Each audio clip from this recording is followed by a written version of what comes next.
नमस्कार विद्यार्थियों। आज हम जो हमारी थर्ड यूनिट है, थर्ड यूनिट में दो चैप्टर जो हैं, अपकिरण के माप और विषमता के माप, बड़े ही इम्पोर्टेंट चैप्टर है। उसमें हम जो हमारा पहला चैप्टर है जिसका नाम है अपकिरण के माप, जिसमें हमने रेंज,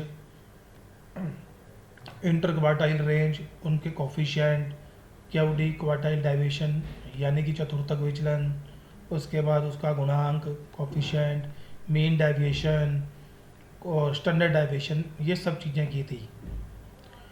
इसी चैप्टर में सबसे जो महत्वपूर्ण पॉइंट था CV, ये आपके सामने लिखा हुआ है, कोफिशिएंट ऑफ वेरिएशन, इसकी कैलकुलेशन करना।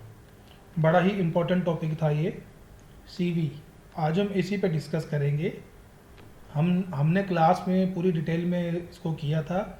आज हम रिवीजन के तौर पर इससे संबंधित कुछ महत्वपूर्ण क्वेश्चन करेंगे।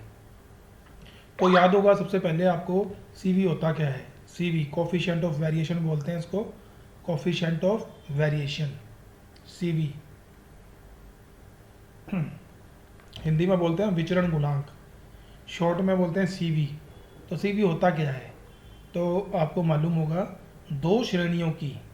दो श्रेणियों की संगतता या विचरणशीलता की तुलना करने के लिए CV ज्ञात किया जाता है, कोफिशिएंट ऑफ वेरिएंस। दो श्रेणियों की संगतता, सजातीयता की जांच करने के लिए या उनकी परिवर्तनशीलता की जांच करने के लिए कोफिशिएंट ऑफ वेरिएशन ज्ञात किया जाता है, विचरण गुणांक ज्ञात किया जाता है, जिसका फार्मूला होता है standard deviation divide by mean into 100। और जिस श्रेणी का ये CV कम होता है, ये आंसर हमेशा परसेंटेज में आता है, जिस श्रेणी का CV कम होता है वो श्रेणी संगत या स्थिर या कम परिवर्तनशील मानी जाती है, और जिस श्रेणी का CV ज़्यादा आता है वो श्रेणी अधिक परिवर्तनशील या असंगत या अस्थिर मानी जाती है। तो कहने का मतलब ये है कि ये CV से वो दो श्रेणियां इंडिविजुअल भी हो सकती हैं, डिस्क्रीट भी हो सकती हैं और कंटिन्यूस भी हो सकती हैं। हमें क्या करना होगा, उन दोनों श्रेणियों का अलग अलग मीन ज्ञात करना पड़ेगा, स्टैंडर्ड डेविएशन ज्ञात करना पड़ेगा, और उसके बाद हम ये फार्मूला अप्लाई कर देंगे। तो जिस श्रेणी का CV कम आएगा वो श्रेणी संगत या स्थिर मानी जाती है। तो आज हम उसी से संबंधित ये क्वेश्चन करेंगे। जैसे कि ये पहला क्वेश्चन है 48, यहाँ से शुरू हो रहे हैं आपके सामने। एक कॉलर बनाने वाला नवयुवकों को आकर्षित करने के लिए एक नई शैली की कॉलर का उत्पादन करने का विचार करता है। किस्म नियंत्रण के लिए 12-12 कॉलरों के 50 नमूनों की जांच की जाती है। निम्न सारणी 50 नमूनों के बंटन को उनमें खराब कॉलरों की संख्या के अनुसार दर्शाती है। Number of defective in a sample of 12 collar. तो नंबर ऑफ सैंपल, ये 18 सैंपल ऐसे हैं जिनमें एक भी वो खराब नहीं था। ये 19 सैंपल ऐसे हैं जिनमें एक एक कॉलर खराब था। 9 सैंपल ऐसे हैं जिसमें 2-2 कॉलर थे। तो ये इस तरह से दे रखा है। प्रति नमूने में खराब कॉलरों की माध्य संख्या और प्रमाप विचलन ज्ञात कीजिए।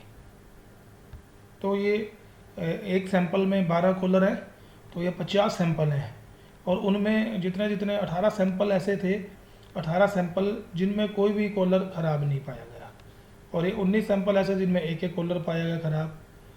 एक सैंपल में 12 कॉलर होते हैं। तो इस तरह से ये हमें प्रति नमूने में खराब कॉलरों की माध्य संख्या और प्रमाप विचलन ज्ञात करना है। तो ये जो है ना, number of defective in a sample, हमें जो माध्य संख्या और प्रमाप विचलन ज्ञात करना है वो खराब कॉलरों का करना है। तो ये जो नंबर ऑफ डिफेक्टिव इन ये जो कॉलर है, ये हमारा X है और ये हमारा F है। तो ये तो सिंपल क्वेश्चन है। इसमें केवल आपको दो चीज़ें ज्ञात करनी है, मीन और स्टैंडर्ड डेविएशन। ये हमारा X है और ये हमारा F है। X है, ये हमारा F है। तो ये इसमें CV नहीं ज्ञात करना, केवल हमें मीन ज्ञात करना है और स्टैंडर्ड डेविएशन। इसका हल मैंने नीचे किया है, ये रहा, ये आप इसको देख के कर सकते हैं। ये हमने ये पहले किए हुए हैं, मीन निकाला और स्टैंडर्ड डेविएशन निकाला। सिर्फ ये चीज़ें पूछी हैं। तो ये इसको देख के आप कर सकते हैं, कर लें। चलिए हम अगला क्वेश्चन करते हैं, जिसमें जो मैंने अभी आपको बात बताई वो अप्लाई होती है। ये क्वेश्चन मैंने इसलिए कर दिया कि इस क्वेश्चन की लैंग्वेज थोड़ी सी आपके लिए हार्ड होगी, तो इसलिए मैंने इसको आपको समझाया। तो ये हमारे एक्स हैं ख़राब कॉलर, और जो नंबर ऑफ सैंपल है ये हमारे एफ है। तो एक्स और एफ है ये। तो इसमें केवल हमें मीन निकालना था और स्टैंडर्ड डेविएशन, जो मैंने आपको नीचे करके दिखा दिया। अब हम ये क्वेश्चन नंबर 49 करते हैं। क्वेश्चन नंबर 49 में ए और बी दो स्टूडेंट हैं, उनके 10 टेस्ट लिए गए और उनके ये मार्क्स आए हैं। जैसे पहले टेस्ट में ए के 25 हैं, बी के 10 हैं। दूसरे टेस्ट में ए के 50 हैं, बी के 70 हैं। तीसरे टेस्ट में ए के 45 हैं और इसके 50 है, ऐसे करके। और अपने को ये बताना है कि इनमें से कौन अधिक बुद्धिमान है तथा कौन अधिक संगत या स्थिर है। तो ये आ गया जो मैंने अभी आपको बताया। ये दो श्रेणियाँ हैं, ए और बी, दो स्टूडेंट हैं या दो श्रेणियाँ हैं। इनमें हमें संगत कौन सा है या स्थिर कौन सा है ये बताना है। तो संगतता या स्थिरता की जांच करने के लिए हमेशा CV निकाला जाता है, कोफिशिएंट ऑफ वेरिएंस निकाला जाता है। ये हमारे पास डबल क्वेश्चन है, दो श्रेणियाँ, ये एक श्रेणी है, ये एक्स, ये बी श्रेणी है। ये एक्स या वाई मान लेते हैं। दोनों का हमें अलग अलग मीन निकालना है, स्टैंडर्ड डेविएशन निकालना है, और ये इंडिविजुअल सीरीज है। कौन सी सीरीज है? इंडिविजुअल। और जिसका CV कम आएगा वो संगत या स्थिर होगी। तो ये मैंने आपके लिए यहाँ किया question 49, calculation of coefficient of variation. ये मैंने जो ए स्टूडेंट है उसके नंबर लिख लिए, एक्स है ये, इसको एक्स मान लिया ये सारे। इसमें से मैंने ए एज्यूम कर लिया, dx निकाल लिए, ये आपको मालूम ही है किस तरह से करते हैं अपने। dx का टोटल कर लिया, -260 आ गया, dx के स्केयर कर दिए। इसी तरह से जो बी स्टूडेंट है उसके जो मार्क्स थे वो मैंने y लिख लिए, उसको y मान लिया, ये सारे 10 हैं ये। इनमें से मैंने 95 को एज्यूम कर लिया, dy निकाल लिए और dy के स्केयर कर लिए, और इन सब के टोटल कर लिया, ये आ गई नीचे। चलिए अब हमें क्या करना है। अब हम जो ये x है या जो a स्टूडेंट है उसका मैंने मीन निकाल लिया। Formula a plus sigma dx/n, 70 plus -260/10 किया तो 44 आ गया। इसी तरह से मैंने y है या जो b स्टूडेंट है उसका मीन, उसके जो नंबर्स हैं उसका मीन निकाल लिया, a प्लस सिग्मा dy/n, 53 आ गया। अब मैंने जो ये x है या a स्टूडेंट है इसके प्राप्तांकों का स्टैंडर्ड डेविएशन निकाल लिया इस फार्मूले से। इंडिविजुअल सीरीज है, इंडिविजुअल सीरीज में ये हमारा इनडायरेक्ट मेथड है। स्टैंडर्ड डेविएशन का क्या फार्मूला होता है? Sigma dx/n minus sigma dx का होल स्क्वायर बटे n। ये और ये मैंने सारी रकम यहाँ से लेके इसमें पुट कर दी, तो ये आ गया इसका 13.8। यही प्रक्रिया मैंने y में की, तो इसका स्टैंडर्ड डेविएशन आ गया 24.25।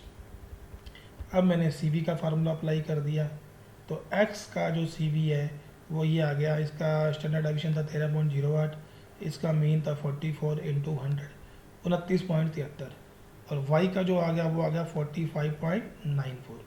तो a का जो है ना CV वो कम है, इसका मतलब a अधिक संगत या स्थिर है, मतलब वो स्थिर है। और जो b है उसका जो ज़्यादा ना वो असंगत या अस्थिर है, इट मीन्स वो ज़्यादा इंटेलिजेंट है। b इज़ मोर, क्योंकि उसका CV ज़्यादा है, वो मोर इंटेलिजेंट है a से कंपेरेटिव। तो ये मैंने आपको करके दिखाया। ये इंडिविजुअल सीरीज़ थी, इंडिविजुअल। दो चीज़ें दी हुई थी हमें, ए स्टूडेंट है उसके मार्क्स और बी स्टूडेंट्स के मार्क्स। तो एक को मैंने x मान लिया, दूसरे को y मान लिया, दोनों का मीन निकाल दिया, दोनों का स्टैंडर्ड डेविएशन निकाल लिया और CV का फार्मूला अप्लाई कर दिया। इसी तरह से आपको क्वेश्चन नंबर 50 करना है, सेम इसी तरह से क्वेश्चन नंबर 50 करना है। अब हम 52 नंबर क्वेश्चन करते हैं, वो भी काफ़ी इंपॉर्टेंट क्वेश्चन है 52, ये नीचे है। 51 52 सेम है, तो 52 करते हैं। ये डिस्क्रीट सीरीज का क्वेश्चन है। एक फुटबॉल सत्र में दो टीमें ए व बी द्वारा विभिन्न मैचों में किए गए गोल निम्न प्रकार हैं। गोल किए दो टीमें हैं, टीम ए और टीम बी, ये गोल्स हैं। तो गोल्स हमारे एक्स हैं, गोल की बात कर रहा है, ये गोल एक्स है। और जो टीम ए ने ये जो गोल किए हैं ये ए टीम का एफ है, और ये डिस्क्रीट सीरीज का क्वेश्चन है। एक्स तो ये है, एफ ये है, तो हमें एक्स ये है, एफ ये है, इसका हमें वो निकालना है स्टैंडर्ड डेविएशन और मीन। अब सेकंड में टीम बी है, उसके भी एक्स यही रहेंगे,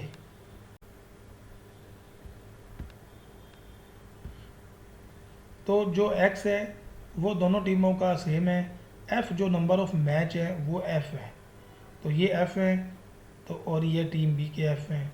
तो ये दो क्वेश्चन बन गए और हमें ये बताना है कि कौन सी टीम का गेम अधिक संगत है या स्थिर है। तो संगतता या स्थिरता की जांच करने के लिए हमें, तो इसका हल मैंने ऊपर कर रखा है आपके लिए, ये रहा, calculation of coefficient of variation of team A और टीम बी। तो पहले हम टीम ए को ले लेते हैं, एक्स तो जो नंबर ऑफ गोल्स हैं वो है, और जो नंबर ऑफ मैच है ए द्वारा खेले गए वो एफ है। तो ये एक्स है, ये एफ है, डिस्क्रीट सीरीज बन गई है। हम ए एजूम कर लेते हैं एक्स में से, मैंने 2 एजूम कर लिया, डी एक्स निकाल लिए, ये एक्स है हमारे, इस डी एक्स को मैंने एफ से गुना कर दिया, एफ डी एक्स आ गए, और एक कॉलम मैंने और बनाया एफ डी एक्स के, जो आपको सबको पता है क्या होता है, इस डी एक्स को इस एफ डी एक्स से मल्टीप्लाई करना है। तो इन दोनों के गुने, प्लस माइनस का ध्यान रखना आपको, ये सारे आ गए। और इस प्रकार ये मैंने नीचे टोटल कर लिए, एफ डी एक्स का टोटल ये आ गया, एफ डी एक्स स्क्वायर का टोटल ये आ गया। अब मैंने टीम ए का मीन निकाल लिया जो आ गया 1.44, और उसी फार्मूले से जो डिस्क्रीट सीरीज और कंटिन्यूस सीरीज में होता है इनडायरेक्ट फार्मूला स्टैंडर्ड डेविएशन निकालने का, आपको सब मालूम है, वो फार्मूले को अप्लाई किया और स्टैंडर्ड डेविएशन आ गया 1.33। यही प्रक्रिया फिर मैंने इसका सी बी निकाल लिया, टीम ए का काम पूरा हो गया, टीम ए का हमने स्टैंडर्ड डेविएशन निकाल लिया, मीन निकाल लिया। अब सी बी निकालने के लिए मैंने ये फार्मूला अप्लाई कर दिया, सी बी आ गया 92.36। यही प्रक्रिया टीम बी में करनी है, टीम बी के एक्स ये हैं, टीम बी के एफ ये हैं, ए 2 एजूम किया मैंने, डी एक्स निकाल लिए, एफ डी एक्स लिख दिए, एफ डी एक्स निकाल लिए और एफ डी एक्स के स्केयर कर दिए। ये स्केयर इसका स्केयर नहीं होता, ये क्या होता है, इन दोनों का गुना होता है, इस कॉलम का और इस कॉलम का।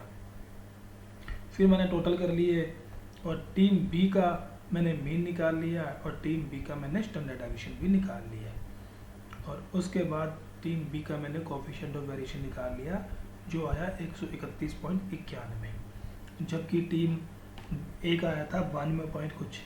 तो टीम ए का जो सीवी है वो कम है, यानी कि जो टीम ए है वो क्या है, अधिक संगत या स्थिर है, ये हमारा आंसर हो। तो ये इसको देख लीजिए आप, मैंने आपके सामने करके दिखाया आपको, इसी तरह से आपको बाकी क्वेश्चंस भी करने हैं।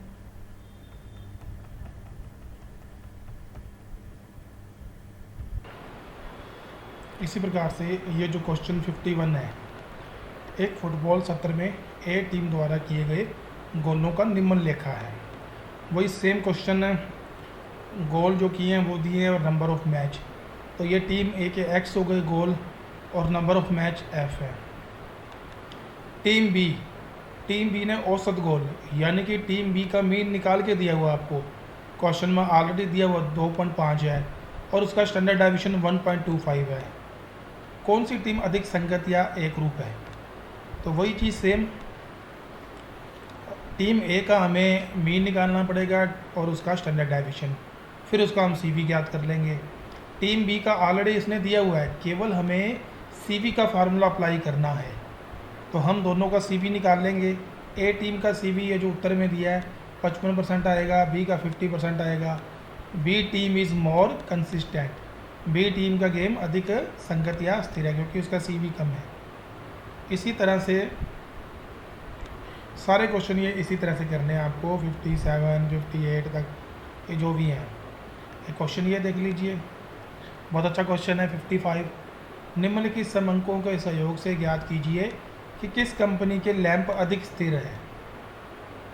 2 कंपनियां, उनके लैंप दिए गए हैं, ए कंपनी के लैंप, बी कंपनी के लैंप, और उनकी लाइफ दी गई है।